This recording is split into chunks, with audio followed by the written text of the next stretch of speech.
Dante, come on. Dante, you're really not helping the situation, okay? You're supposed to get up with me. This is 4:30, Dante. This is Dante 4:30 in the morning.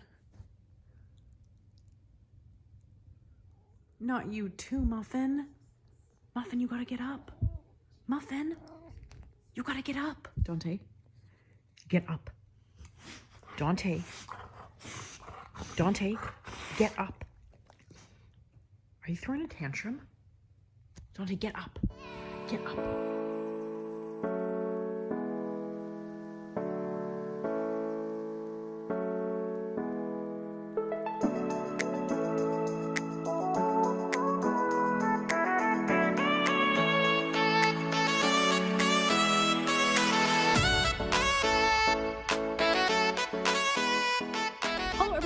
And welcome back to our channel. Dante, say hi. Say hi. Come up here. Come up here. Come on. Come on. Oh no, he doesn't like the ferry. This is Dante's second time being on the ferry. The very first time that I brought him home, I had to bring him on the ferry. So this is his second time being on the ferry and he kind of doesn't really like it. So we are headed out on an adventure today. We are taking a ferry across the water and headed to the Vancouver Toy and Comic Show. It is, I believe, the third time that it's happening, the second time in this location in particular, and it is also my second time going. So it's at the Pacific National Exhibition Center, known as the PNE. And the first time that I went there, it was pretty successful. I got lots of really good things. I got like Thundercats figures. I even got a Red 13 figure from Final Fantasy, which was an amazing score. My brother is actually not with me for this show. It's the first time he's never been with me for one of the toy shows. So kind of sad that he's not here. I don't know why he didn't really want to go. I think he's just got like too many things going on right now, so he just couldn't make it out. Or perhaps he just didn't want me to embarrass him like last time. So you know what? Too bad. This is Mark from last time. Say hi, Mark. Hello. Oh my god. Hello, hello, hello. Woof, woof, woof, woof, woof, woof, woof, woof. I'm always looking for the standard things like Thundercats, Street Sharks, He-Mans, etc. I am looking avidly for Godzilla, and for the first time I am actually looking for the DUNE 1984 toy line from the 1984 movie. So I will of course take you guys around the toy show for a little bit, show you some footage, maybe some cool items that I see, and then as always I will show you my haul of what I got. So fingers crossed that I find some good stuff.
Hello everybody, I just got out of the toy show and I don't know if I have like a problem or something, but like I was sweating buckets at that toy show. I know it was kind of hot the last time, so I made an effort to wear lighter clothing, but I'm still super sweaty.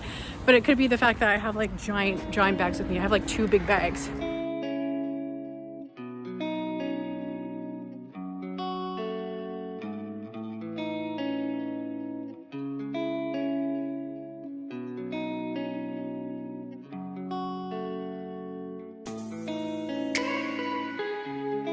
Hello everybody, welcome back to the Chan. Okay, that is gonna drive me nutsoid with that glasses reflection. So let's do this sans glasses. So going into this, you guys know that I was kind of avidly looking for some Dune merchandise from the 1984 movie. There was actually one table that did have the Dune Spice Scout vehicle set and two other kind of packaged vehicles. So I got two of these books for $5 altogether. The people behind the Dune movie actually anticipated that Dune was gonna be as big as Star Wars. They thought it was gonna be the next big thing. And so in anticipation, you know, for all these orders and all these children and, you know, all the hype, they made everything from coloring books, activity books, bed sheets, toys, so much merchandise. It just boggles my mind that they think that kids would be interested in this stuff. No offense, but what kind of child would want to color these pages? I will burn away the sickness, says the Baron's doctor. So that's like the doctor, and he had like a giant needle, and he was like poking all the Baron's blisters. And I think in the movie, he was like, Baron, your disease is beautiful. You're so beautiful, Baron. And he was like this creepy doctor. And it's like, why would kids want to color that scene? Look at this, look at this. They're dead. They're dead. Color. Kids, color this in. They're dead. So I do know that there are a couple of these Masters of the Universe kind of like record albums out there. So I'm not too sure, you know, which number in the series I do have. So this one just says Masters of the Universe. This one says Masters of the Universe Castle Grayskull. The Revenge of Skeletor. And this one says He-Man and Battle Cap. So I'm not too sure if these are maybe just like extras thrown in there or it actually does belong to this set, but there we go. So for $10, I really couldn't pass that up. I thought it was a really nice piece of artwork. And next up, I got this Zilla figure from the 1998 Godzilla movie, starring Matthew Broderick. And this guy is dubbed as Zilla because he is such a unique design of Godzilla. I think it's probably one of the worst movies. So you see like his mouth like opened a little bit there. He moved like a hair, but he totally did move a little bit. So this guy is supposed to be motorized. He's supposed to like move to the side here and he opens his mouth as he's roaring. So I don't know if it's an issue of just the batteries being super low or the motor is on its last leg, but I thought it was a really nice little display piece. And I think I got this for $15 if I'm not mistaken. Speak of the devil, it is a stone protector. I was just talking about these guys the other day. So this is the green guy and he looks to be in kind of Asian inspired clothing. So that leads me to believe that he's like the main guy. There's a little flint mechanism here and it will spark from their jewels. It's like, there you go, you probably saw it. Boom. I love the little flint gimmicks. I know that Black Star, that line also, that guy also had some flint power in him too. Oh, come on. There we go. I was also going in here looking for some Dick Tracy figures as well. My favorites are definitely Flat Top, Steve the Tramp, and the Blank, obviously. And so this was actually the only Dick Tracy figure piece of merchandise that I found at the entire toy fair. I'm sure there was some more, but I just didn't see anything or it was buried in those endless, you know, deep boxes. Next up for $10, I ran into Grant from @BeautifulToys on Instagram, and his table is always bumping there. There's always like a big crowd around there because he's got all these big bins and he's got a really nice display. So I picked up some goodies there from him. I got a Biker Mice from Mars figure, and I also got a Barnyard Commandos figure. This guy is from the Rams side, obviously, but I thought it was just cute. And because I mentioned it in one of my videos, I just wanted to have at least something Barnyard Commandos in my collection. And then next up, woo! We also got Space Usagi. We got Space Usagi with his little elasticy cape, also with two weapons as well. And he's just a pretty cool looking figure. I do not have this guy in my Ninja Turtles collection, and it's nice to add him to the collection with his cape and weapons. And then he also threw my way an Evil Lyn and a Stratos Mega Construx little minifigures to add to my collection. So I will, ooh, there's a Scareglow too. Oh, sweet. Oh, and they have like Alien already out as well. So thank you so much again, Grant, for the goodies. Make way for Prince Ali. Hey, clear the way on my toy table. I have a bag. And it's really big. You all notice that I always come back with at least one or two Street Shark items. I love how they're like, you know, 90% mouth. I understand it was basically a knockoff of the Ninja Turtles, but because sharks, I was gonna say Street Sharks, but because sharks are like one of my favorite animals, I just find them all the more fascinating. So I was actually on one side of the room, and on the other side, I see this giant display of Street Sharks. And I was just like, yes! Dun, dun, dun, dun, dun, dun, dun, dun. And so the guy there was an absolute sweetheart, and he had a whole bunch. Oh, man, it's like he took all my breath, going like bending my knees and doing that stupid shark thing. His deal was 2 for $20 or 3 for $25.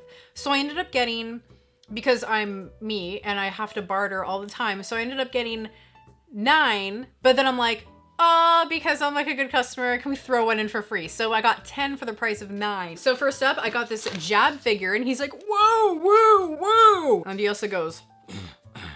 We got another jab. Don't know what this guy's called. He's called like motor jab or race jab. And we have Ripsta and Ripsta, the great white shark. And then we have Manta Man. I got a second Dr. Paranoid. Mine actually doesn't have the working head feature where he can turn into a little piranha. Then I got this guy. I like this guy. He's either called Blades or Streaks. I think earlier versions of him, he was called Blades, but then they changed his name to Streaks a little bit later. So I think that this is maybe one of the first ones, and he's called Blades, I think. I'm not too sure, so I'm just gonna go ahead and put that guy right there. Then I got Slamu here with his little metallic-y blue shorts. And then I got the oh, that almost went bad. And then I got the rollerblade guy again. And then the last Street Sharks figure we have is one of the villains. He's from the Soviets. It's a pretty cool figure. He was actually originally a swordfish, and he was injected with the blood of Genghis Khan and some other Colonel bloodbath or something like that. Always on my radar though are the giant rubber hand puppets that are just so incredibly detailed and awesome, as well as 2 other figures that I'm always on the lookout for. And that is Rox, the rock and roll guitar shark. That has like kind of like long black hair to the side, and as well Moby Lick. Moby Lick is probably one of my favorite characters in the entire Street Sharks collection. Oh, and lastly, before we look at my last item, I just forgot to mention these. I got Web Store from He-Man just to add to my collection. He doesn't have any of his armor or his grappling hook or anything, but I just wanted to add him to my collection at least. Then I also got this Sector's action figure. And I know it was a kind of failed line in the 80s that didn't do so well, so definitely something that I want to research a little bit more. This last item that I got, hands down my favorite item. So a giant shout out to the boys there at the Cherry Bomb Toys booth, to B, to Richard, to Matt, to everybody that was there, especially Richard. Richard, it was so nice to see you. I haven't seen Richard for a long time. He was actually like one of my sister's best friends, and he's also really good friends with my brother, who is also a collector. So this is the NECA 18-inch kaiju. It says like nearly 20 inches. And he's got over 25 points of articulation. So they wanted $165 for this, but because of the friends and family discount, they cut me a deal. So thank you guys so much, because I'm just so honored to have this guy in my collection. He is so awesome. Okay, I love you. I love you, Knife Head. Okay, and you know what's really cool?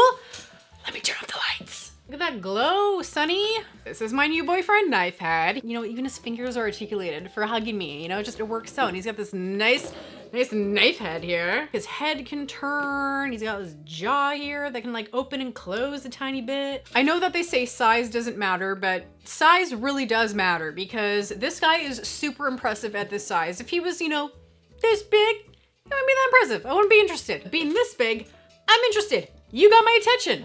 You got my attention, you big knife head. He's got this pretty interesting paint job all around him. The yellow is kind of, it seems like it's kind of haphazardly spat on there in some places, you know, but from far away, that yellow really pops, and you don't even really notice, you know, that kind of sloppiness of the yellow lines. But one thing I really do like about the paint job is that color in between the scales. I really like that, because it really helps the scales pop, because if there wasn't color in between those scales, this whole thing would just be like monotoned black, and it wouldn't really stand out. So hands down, this was my favorite figure that I got from the toy show. It definitely really made the toy show super special for me. So thank you very much to Cherry Bomb Toys for cutting me a great deal on Knife Head. Thank you so much to everybody at the toy show for being so incredibly awesome. You know, apart from obviously seeing all the amazing treasures and goodies that there are at the toy shows and fairs, I absolutely love meeting new people, you know, networking, saying hi to people that are following me on Instagram or YouTube or something. So it's just such a fun experience to be able to kind of network and meet people. And so I'm really happy to be a part of it. So thank you all so much to everybody for being so incredibly sweet and nice, and really looking forward to seeing you all at the next toy show. So in the comments down below, I'd love to know what your favorite item is that I got from this toy show. You know, is it Knife Head over here from Pacific Rim? Is it Street Sharks? Or is it DUNE? And if these DUNE coloring and activity books are your favorite item that I got from the toy show, please let me know in the comments down below, because you are my new best friend. So please remember to like, comment, and subscribe. I come with new videos every week. Come check me out on social media and help support the channel on Patreon. So thank you guys so much for watching, and stay, whoa, and stay legendary.